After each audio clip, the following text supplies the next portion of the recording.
नमस्कार दोस्तों, मैं अमृत कुमार स्वागत करता हूं आपका अपने यूट्यूब चैनल कॉन्सेप्ट पाठशाला में।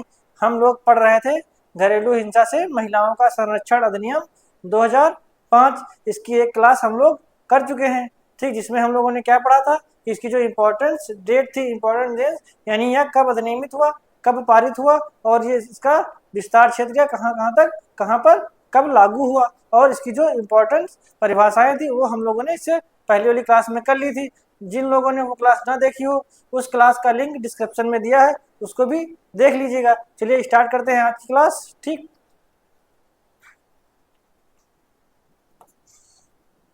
घरेलू हिंसा की परिभाषा, यानी घरेलू हिंसा क्या होती है। ठीक है, तो घरेलू हिंसा क्या होती है, देखिए।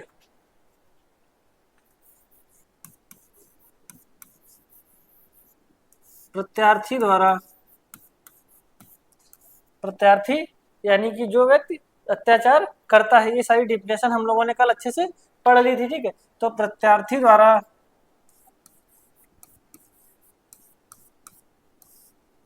व्यथित महिला के साथ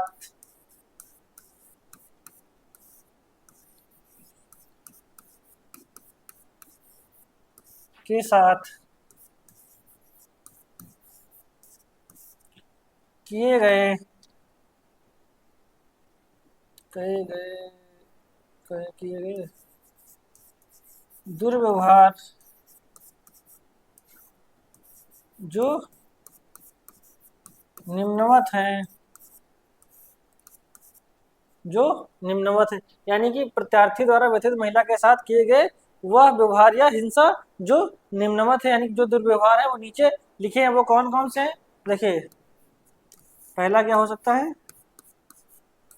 शारीरिक शोषण। ठीक, दूसरा हो सकता है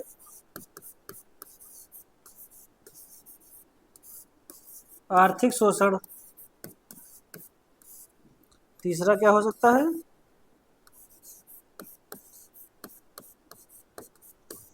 मानसिक शोषण।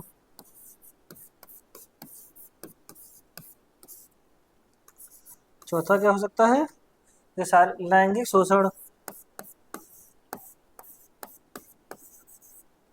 लैंगिक शोषण। पांचवा क्या हो सकता है,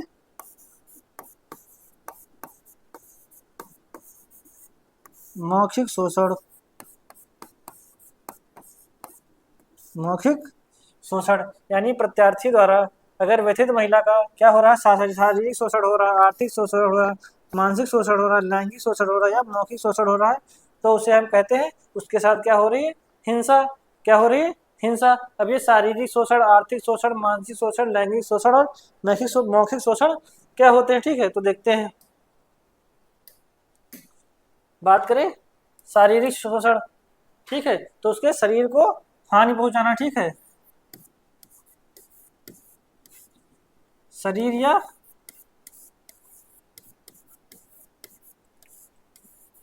शरीर के किसी अंग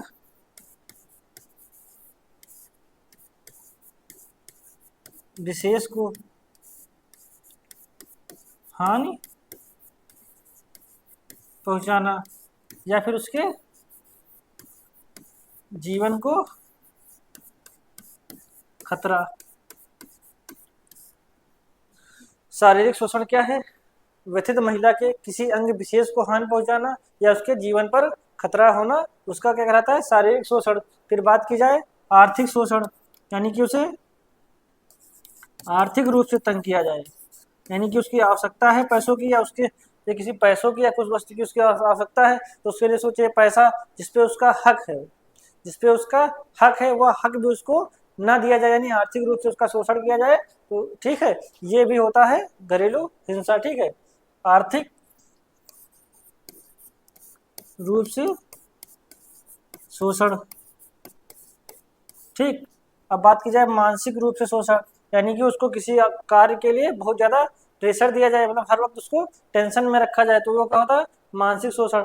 फिर होता है लैंगिक शोषण। ठीक है, तो लैंगिक शोषण क्या होता है, ये होता है जबरन शारीरिक संबंध बनाना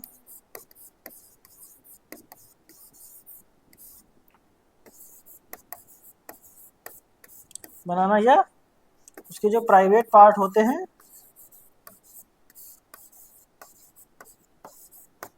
को अप्राकृतिक वस्तुओं के साथ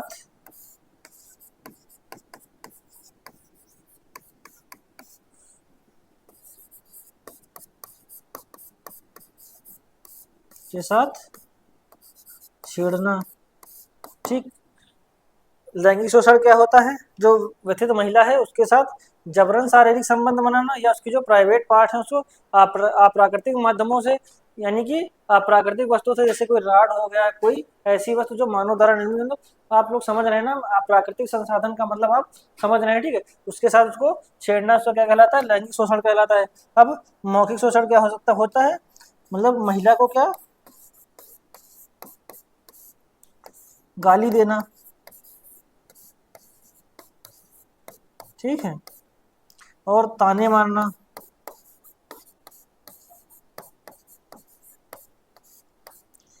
अभद्रता से बात करना,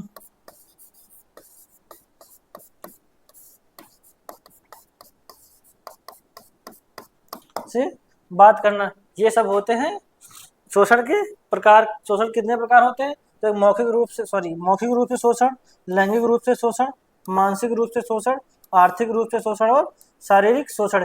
यानी कोई प्रत्यार्थी अगर इन सभी माध्यमों से उसका शोषण कर रहा है, इन सभी रूपों में उसका शोषण कर रहा है, तो वह क्या कर रहा है भैया? वह घरेलू हिंसा कर रहा है, ठीक है। चलिए अब सेक्शन 3 क्या है? सेक्शन 3 है घरेलू हिंसा, ठीक।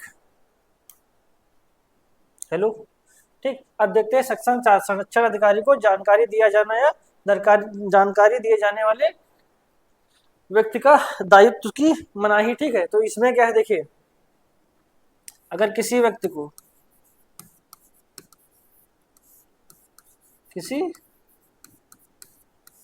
को ज्ञात होता है कि कहीं किसी स्थान पर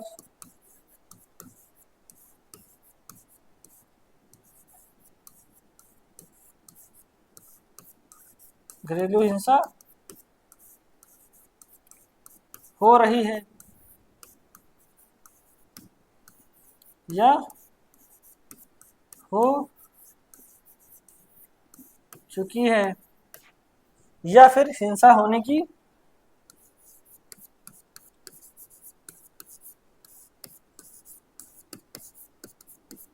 या फिर हिंसा होने की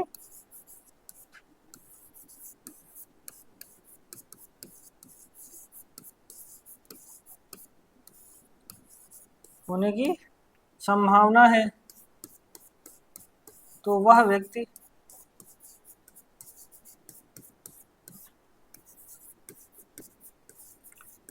इसकी जानकारी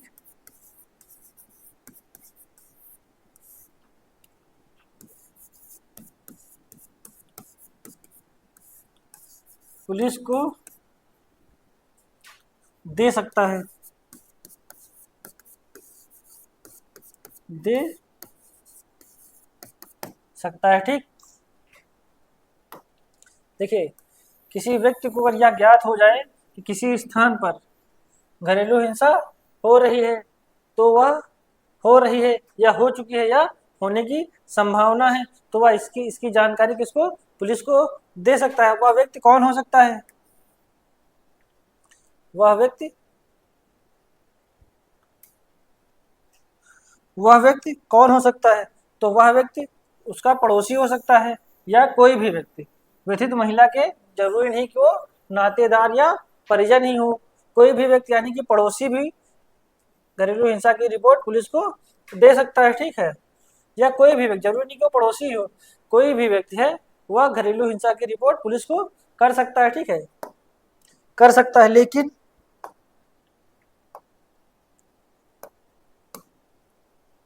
जानकारी, अब जानकारी में क्या होगा? जानकारी में उसे क्या होगा?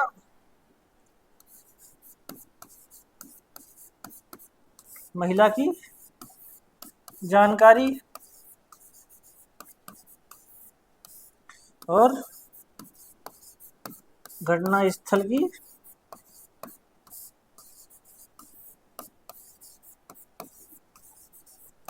मतलब किस महिला के साथ हो रहा है और कहाँ पर हो रहा है। जानकारी में व्यक्ति क्या देगा, किस महिला के साथ घरेलू हिंसा हो रही है और कहाँ पर हो रहा है, यानी कौन किस स्थान पे हो रहा है। ठीक है, अब बात करें कि जैसे व्यक्ति उसकी जानकारी पुलिस को दे सकता है। ठीक है, तो यह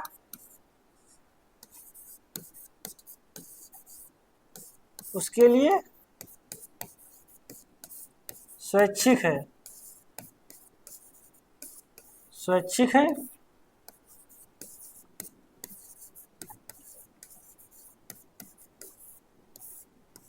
जानकारी देना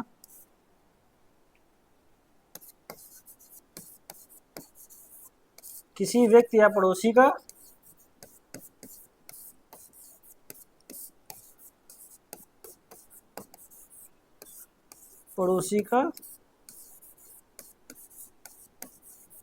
कर्तव्य नहीं है। ठीक, क्या समझे।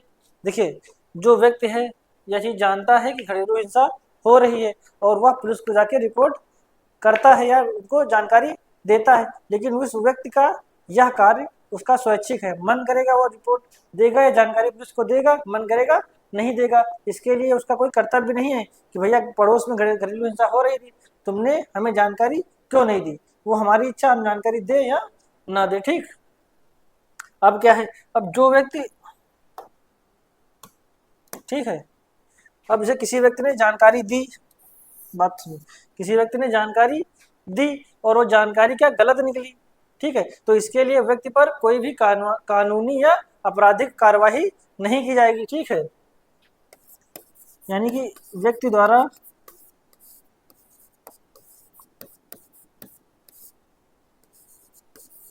दी गई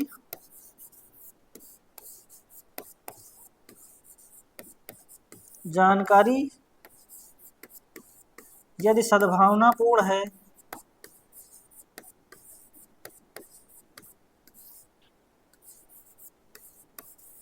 सद्भावना पूर्ण है तथा दी गई जानकारी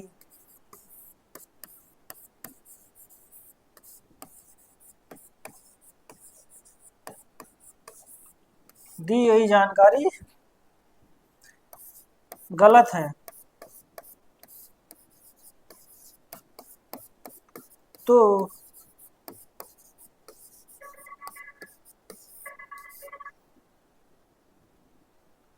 जानकारी देने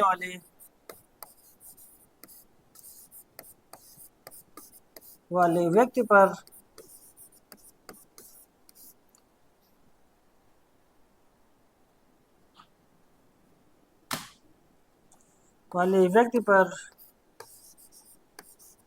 कोई कानूनी या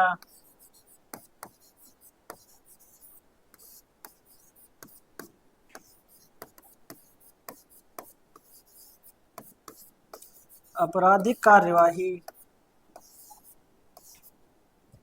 आपराधिक कार्यवाही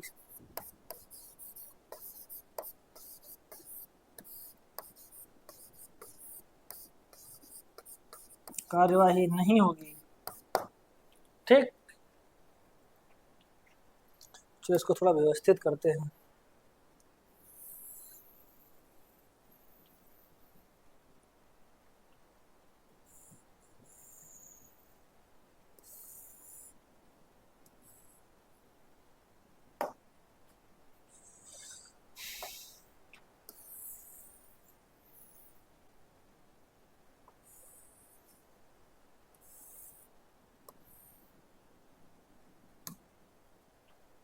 ठीक,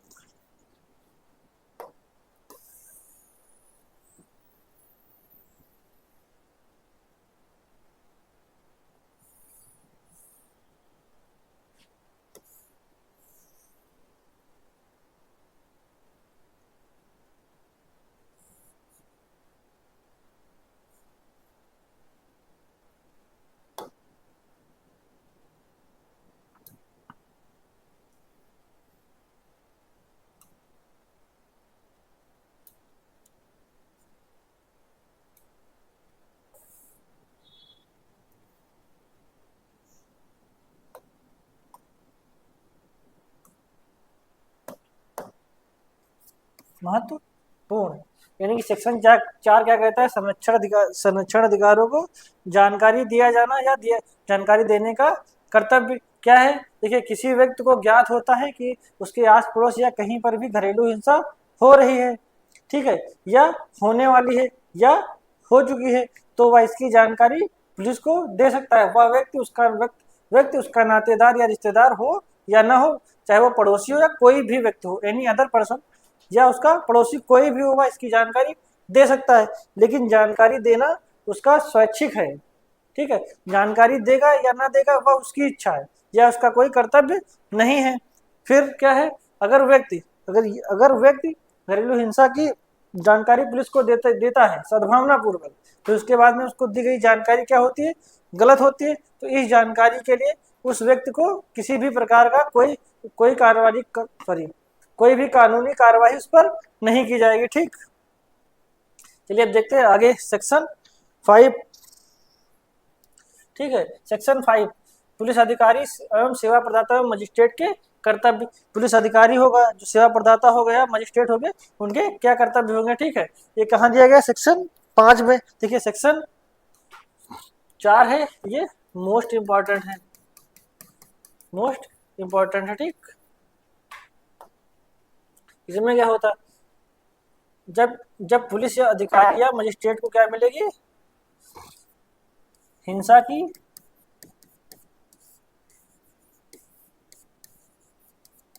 जानकारी मिलेगी, तो इनके कर्तव्य क्या होंगे।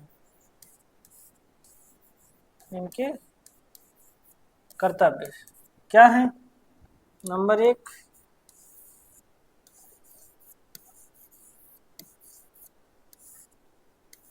धनिये आदेश। नंबर 2, संरक्षण आदेश, ठीक। नंबर 3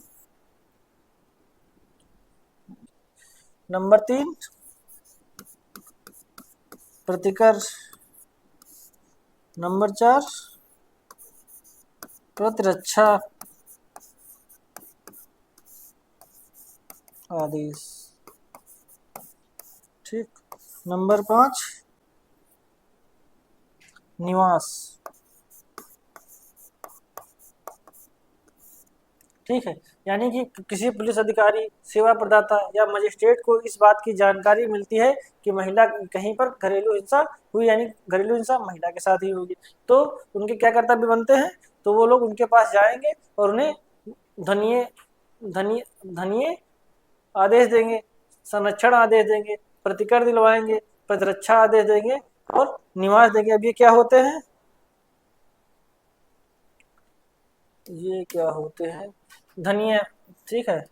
देखिए, जो प्रत्यार्थी होगा, प्रत्यार्थी यानी कि जालिम ने जो शारीरिक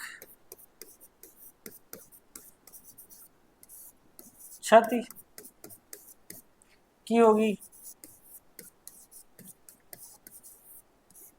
या फिर जो व्यथित महिला है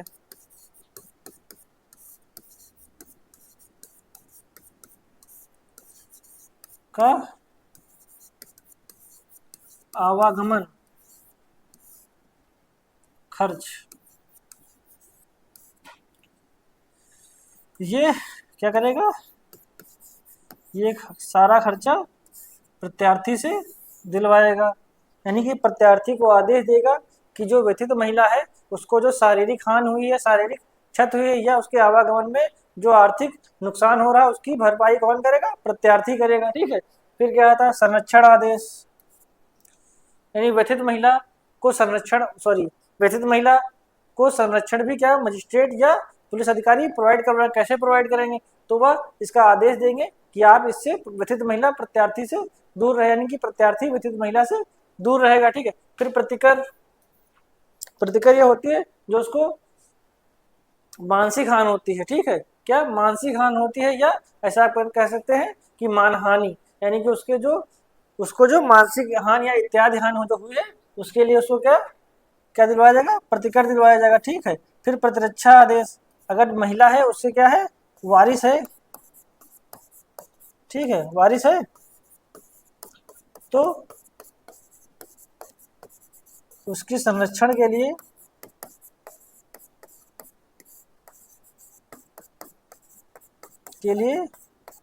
आदेश दे सकता है कि जो बच्चा है वह किसके पास रहेगा, महिला के पास या पुरुष के पास। तो आप सभी को पता है ऐसे केसों में जो बालक या वारिस होता है वो महिला के साथ ही होता है, ठीक है।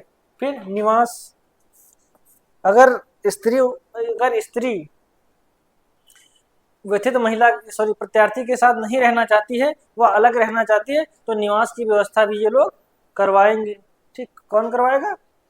सेवा प्रदाता वे जो उनको विधिक या चिकित्सीय सहायता देंगे और आश्रय की भी व्यवस्था करते हैं ये लोग, ठीक है। पुलिस अधिकारी, सेवा प्रदाता और मजिस्ट्रेट उनके लिए अलग निवास की व्यवस्था करेंगे। अगर उनका वारिस है तो उनको उसके संरक्षण में रखने का आदेश देंगे। प्रतिकर यानी कि मुआवजा दिलवाएंगे जो उन्हें मानहानि यानी कि जो मानसिक क्षति हुई। संरक्षण आदेश में प्रत्यार्थी को व्यथित महिला से दूर रहने का आदेश कौन देगा? न्यायालय देगा, ठीक है। फिर धनीय अंतोष क्या होता है? धनीय आदेश क्या होता है? तो इस घटना में जो महिला को शारीरिक हानि हुई है या उसके आवागमन में जो भी खर्चा होगा वह खर्चा कौन देगा? तो वह देगा प्रत्यार्थी, ठीक। देखते हैं नेक्स्ट क्या है। सेक्शन 6 आश्रय गृह के आश्रय गृह यार आश्रय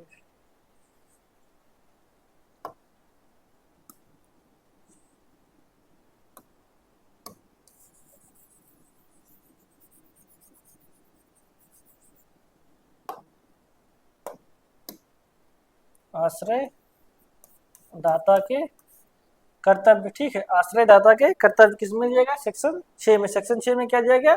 आश्रय दाता के कर्तव्य। तो आश्रय दाता के कर्तव्य क्या होते हैं? देखिए, व्यथित महिला अगर प्रत्यार्थी के साथ नहीं रहना चाह रही है और वह उससे अलग रहना चाह रही है, तो जो जो आश्रयदाता यानी आश्रयदाता का जो सॉरी जो आश्रयदाता अधिकारी होगा वह उनके लिए अलग आश्रय की व्यवस्था करेगा, ठीक है। क्या क्या होता है?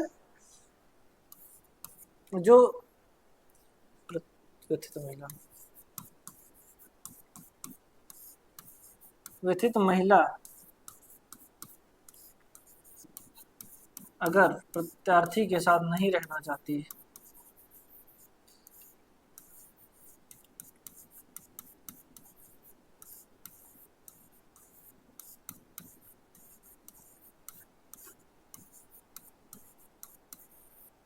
नहीं रहना चाहती है तो महिला या संरक्षण अधिकारी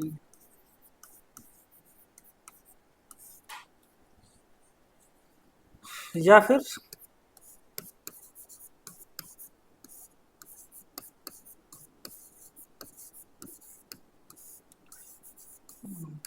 परिजनों की सिफारिश पर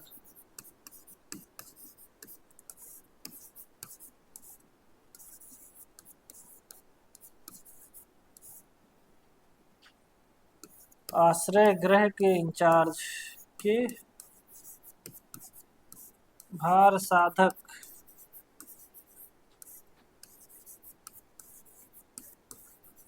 अधिकारी व्यथित महिला के लिए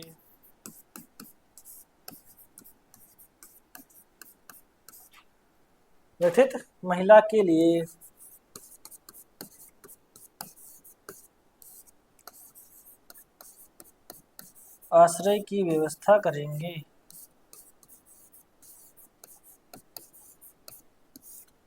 आश्रय की व्यवस्था करेंगे, ठीक। यानी कि व्यथित महिला अगर प्रत्यार्थी के साथ नहीं रहना चाहती है और वह अलग रहना चाहती है, तो व्यथित महिला या उसके परिजन या जो हमारे संरक्षक अधिकारी होंगे उनके कहने पर जो हमारा आश्रयदाता गृह के जो भार साधक अधिकारी होंगे उसके लिए अलग आश्रय की व्यवस्था करेंगे, ठीक है। फिर सेक्शन 7 क्या है? चिकित्सीय सुविधा। तो देखिए, चिकित्सीय सुविधा में क्या होगा? जो भार साधक अधिकारी होगा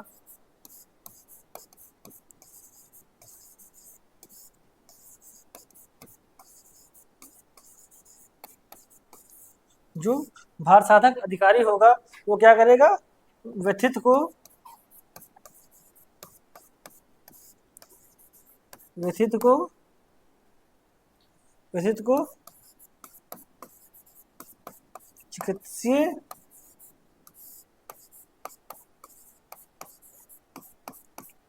सहायता प्रदान करेगा। देखिए, जो हमारा भार साधक अधिकारी होगा, चिकित्सीय भार साधक अधिकारी होगा, वह व्यथित महिला को चिकित्सीय सहायता प्रदान करेगा। देखिए, अगर कोई गवर्नमेंट या सरकारी अस्पताल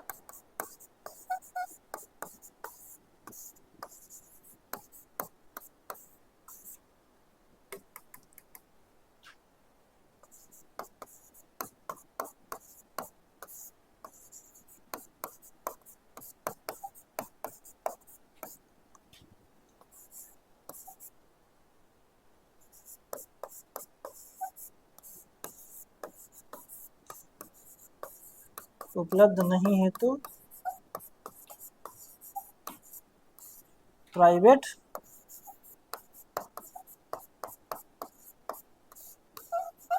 अस्पताल में कराएगा।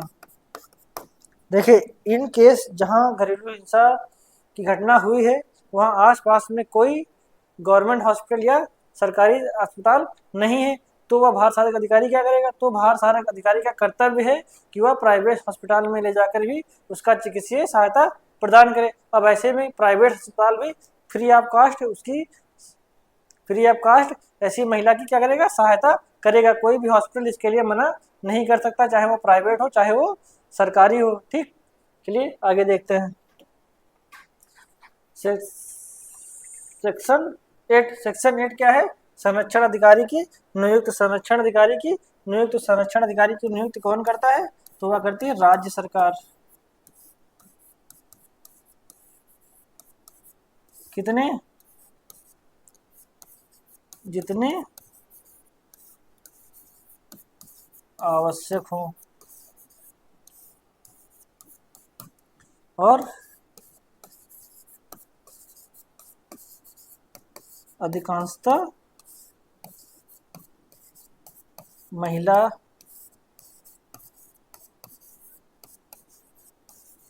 क्या होती है, महिला होती है। और इस जो संरक्षण अधिकारी होगा यह कम से कम एसआई रैंक का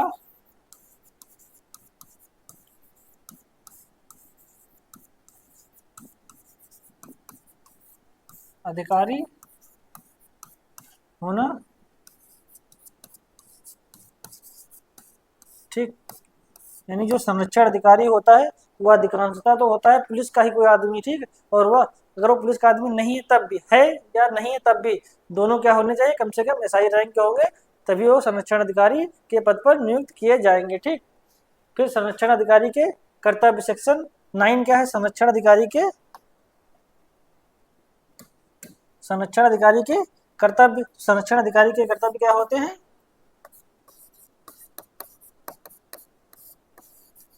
हिंसा की रिपोर्ट दायर करना,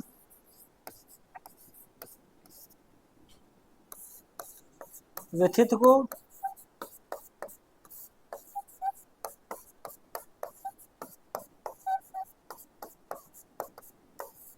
चिकित्सीय, गलत हो गया, व्यथित को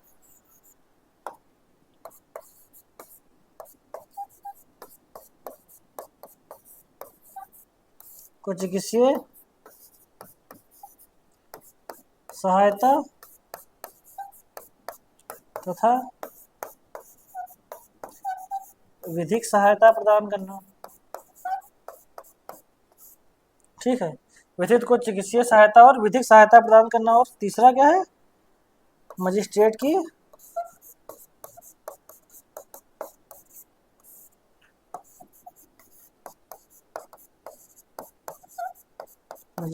सहायता करना, ठीक है। चौथा क्या होता है, सेवा प्रदाताओं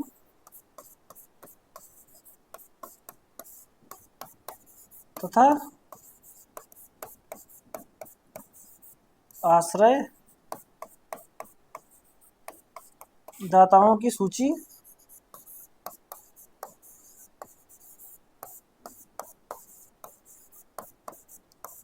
तैयार करना तथा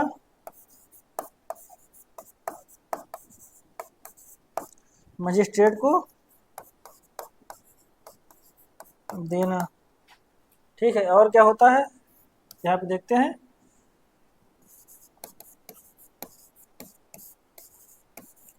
अपने क्षेत्र में एक्ट को सुचारू रूप से लागू करना। और क्या होता है, सुचारू रूप से लागू करना। क्षेत्र में हिंसा को रोकना तथा इसका एक्ट का क्या करना, प्रचार प्रसार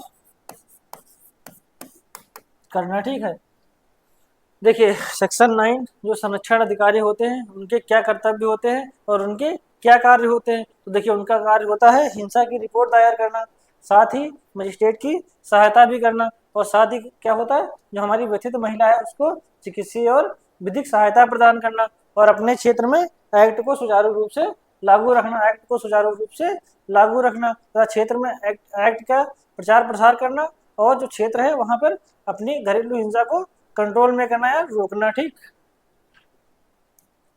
सेक्शन 10 सेवा प्रदाता की परिभाषा क्या होती है। सेवा प्रदाता की परिभाषा क्या होती है, तो सेवा प्रदाता वे कंपनियां होती हैं जो सरकार के पास क्या होती है, रजिस्टर्ड होती है। सरकार के पास रजिस्टर्ड वे कंपनियां जो व्यथित महिला यानी व्यथित को क्या सेवाएं प्रदान करती हैं। कौन सी सेवाएं, चिकित्सीय सेवाएं और विधिक सेवाएं। कौन सी सेवाएं, चिकित्सीय सेवाएं और विधिक सेवाएं। ठीक।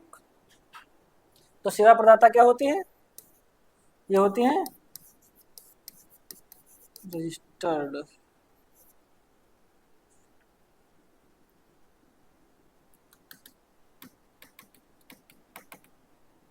तो सेवा प्रदाताएं क्या होती है, वे कंपनियां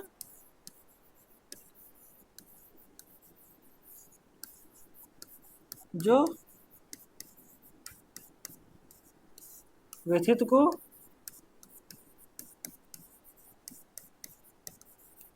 चिकित्सीय तथा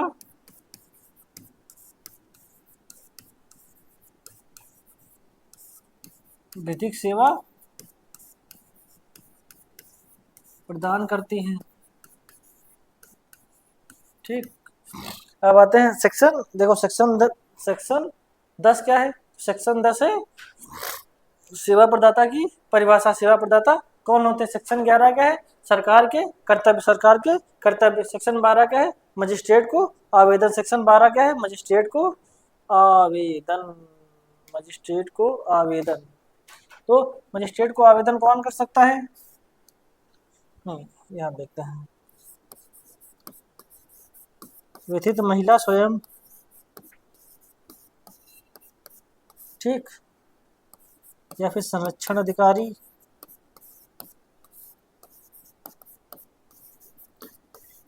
संरक्षण अधिकारी, या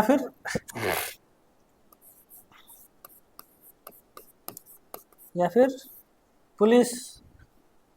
व्यथित महिला, संरक्षण अधिकारी, पुलिस या कोई अन्य व्यक्ति।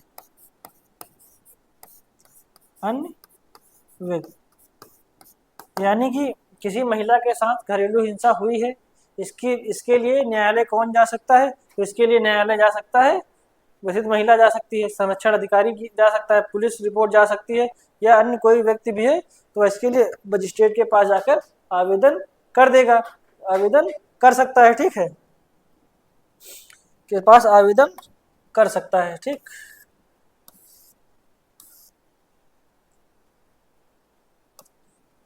आवेदन कर सकता है। ठीक। अब देखिए आवेदन कर सकता है, तो एक बहुत इम्पोर्टेंट बात है।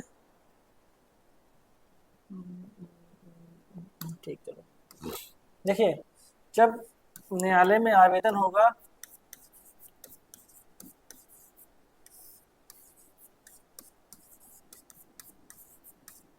न्यायालय में आवेदन कौन कर सकता है? कोई भी कर सकता है, कोई भी कर सकता है, ठीक। अब जब आवेदन, देखिए आवेदन हो गया, तो आवेदन के 3 दिन के भीतर, 3 दिन के भीतर न्यायालय पहली सुनवाई की क्या देगा, कि तारीख बताएगा, ठीक। यानी कि न्यायालय में आज, अगर मान लीजिए कि किसी ने आवेदन किया, तो उसके 3 दिन के अंदर जो हमारे न्यायालय के न्यायाधीश होंगे वो बताएंगे कि इस केस की पहली सुनवाई कब होगी, ठीक है। अब देखिए 3 दिन के भीतर जब पहली सुनवाई हो, ठीक है। अब जब सुनवाई की दिनांक है, सुनवाई की पहली तारीख से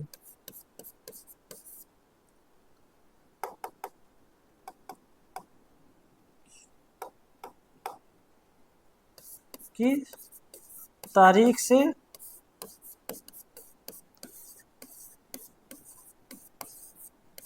60 दिन के अंदर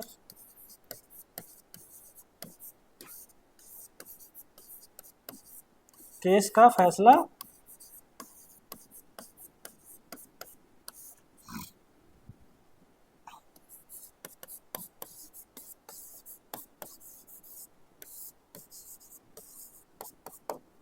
अनिवार्य है, ठीक।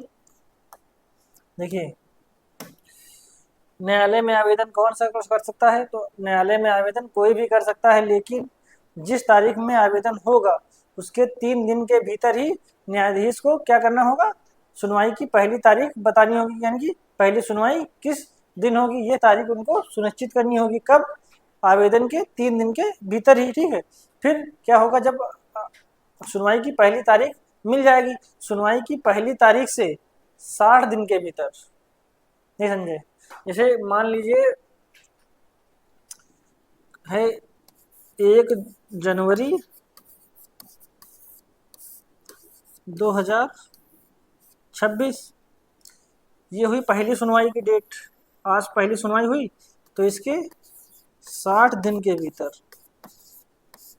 यानी कि जनवरी फरवरी, ठीक है, 2 से 3 मार्च तक इसका फाइनल देना होगा, ठीक है। यानी कि फैसला सुनाना होगा। आवेदन आज हुआ, उसके 3 दिन के भीतर न्यायाधीश अपनी पहली सुनवाई की तारीख दे देंगे, पहली सुनवाई की तारीख से 60 दिन के भीतर उनको फाइनल स्टेटमेंट या फाइनल फैसला भी देना होगा, ठीक। देखिए सेक्शन 13 क्या है, सूचना की तामील, सूचना की तामील। यानी कि देखिए जब आवेदन होगा उसके 3 दिन के भीतर पहली सुनवाई की तारीख भी दी जाएगी। अब जो पहली सुनवाई की तारीख दी जाएगी, इसको औपचारिक रूप से, इसकी जानकारी औपचारिक रूप से किसको दी जाएगी, प्रत्यार्थी को। तो प्रत्यार्थी को जो औपचारिक रूप से सूचना दी जाएगी, यही होती है सूचना की तामील, ठीक है। क्या होगा,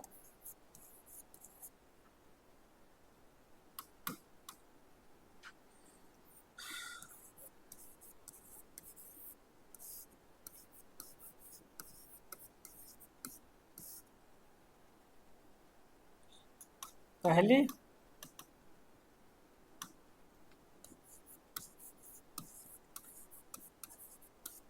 सुनवाई की तारीख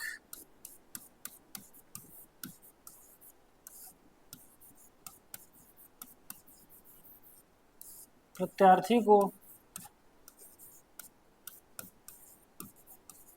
औपचारिक रूप से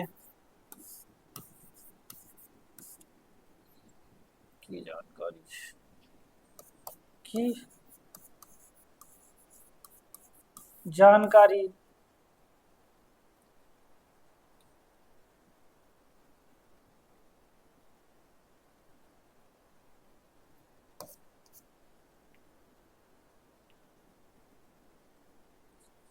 पहली सुनवाई की तारीख की जानकारी प्रत्याशी को औपचारिक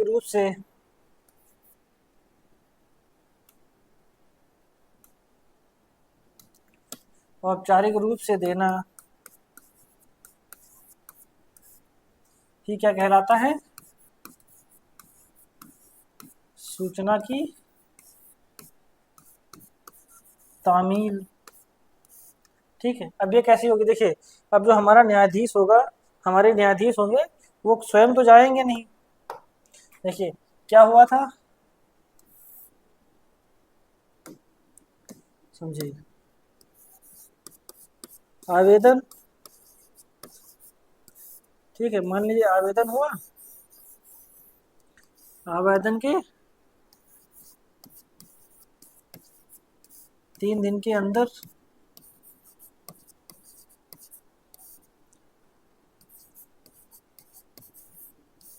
पहली सुनवाई की तारीख डिसाइड होगी। ठीक, डिसाइड हुई। फिर क्या होगा? फिर न्यायाधीश स्वयं तो जाएगा नहीं, स्वयं नहीं जाएगा, तो संरक्षण अधिकारी,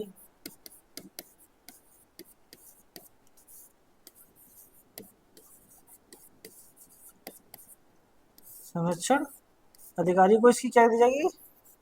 जानकारी। ठीक, संरक्षण अधिकारी यह जानकारी किसको देगा? प्रत्यार्थी को देगा। ठीक, तो देखिए आवेदन किया गया, उसके 3 दिन के भीतर सुनवाई की तारीख डिसाइड की गई। ठीक है, जिसकी जानकारी न्यायालय ने किसको दी? संरक्षण अधिकारी को दी, संरक्षण अधिकारी को दी। अब संरक्षण अधिकारी 2 दिन के अंदर, विदिन 2 दिन में औपचारिक रूप से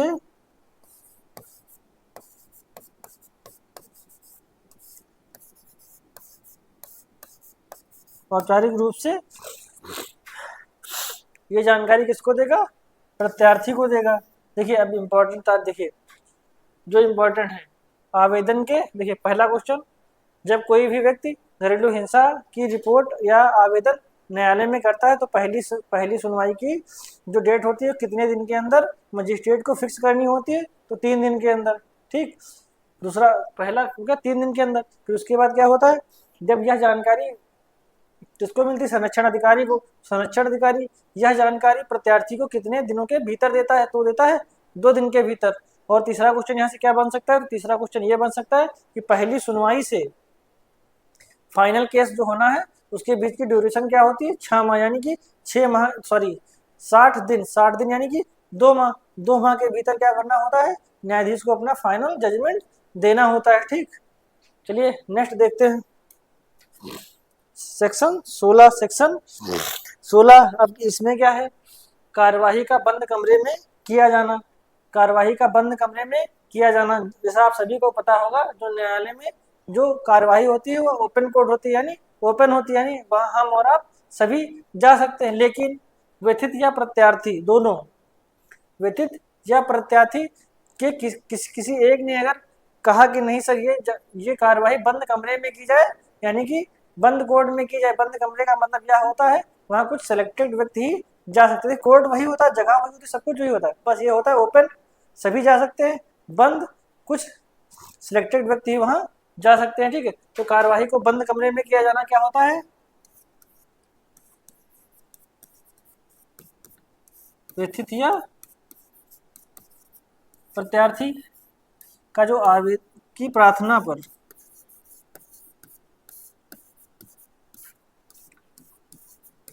केस की कार्यवाही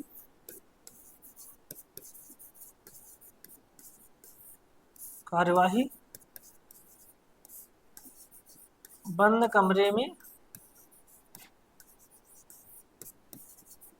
की जा सकती है। ठीक, बस इतनी बात। जनरल क्या होता है, जो हमारी कार्रवाई होती है ओपन कोड में होती है, यानी खुले कोड में होती है, जगह वही, स्थान वही, सब कुछ यही होता है। बंद और खुले में इतना फर्क है, जब जब कोड ओपन लगता है, ठीक है, तो वहाँ कोई भी जा सकता है, सभी जा सकते हैं। बट जब कोड बंद कमरे यानी कि बंद होती है, बंद कार्रवाई होती है, तो उस केस में केवल कुछ सेलेक्टेड जिनको परमिशन मिलती है, वही केवल इनको परमिशन मिलती है, या उस केस से जो रिलेटेड होते हैं वही कार्यवाही में भाग ले सकते हैं, सुनवाई में भाग ले सकते हैं। चलिए नेक्स्ट देखते हैं।